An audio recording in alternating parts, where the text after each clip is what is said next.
Makuru yawe wowe? Meza. Ufite imyaka ingahe witwa nde? Mfite imyaka 13 nitwa Nshuti Tumusifu Gakuru. Yego.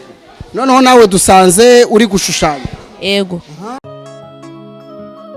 Karibu hano muri Digital Studio. Tubafitiye serivisi nyinshi zitandukanye harimo gukamera ubukwe,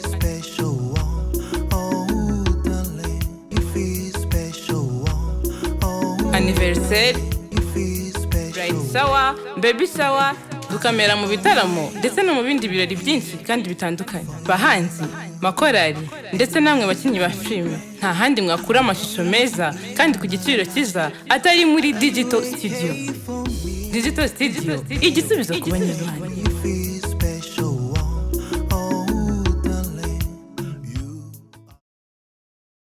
Tubwire niki uriho ugenderera? Okay, nyine ndimo ndashushanya inkuru y'umwana wabuze ababyeyi. Hari abana babiri b'imfubyi babuze ababyeyi, nyuma bakaza kujya kwa anti wabo ngo abafashe ubuzima. Anti wakaza yabavunisha kabakoresha imirimo ivunanye.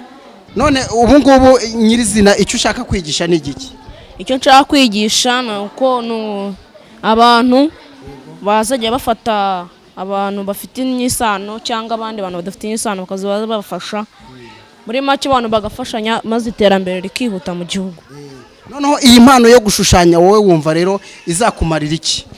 Okay, ishobora kuzampa amafaranga cyangwa se igatuma abantu nshobora no kuzayigisha n'abandi bantu bakazabona uko biteza imbere. Kuvuga ngo utangiye kwiteganyiriza ukiri muto rero? Okay. Sawa, turagushimira. Sawa.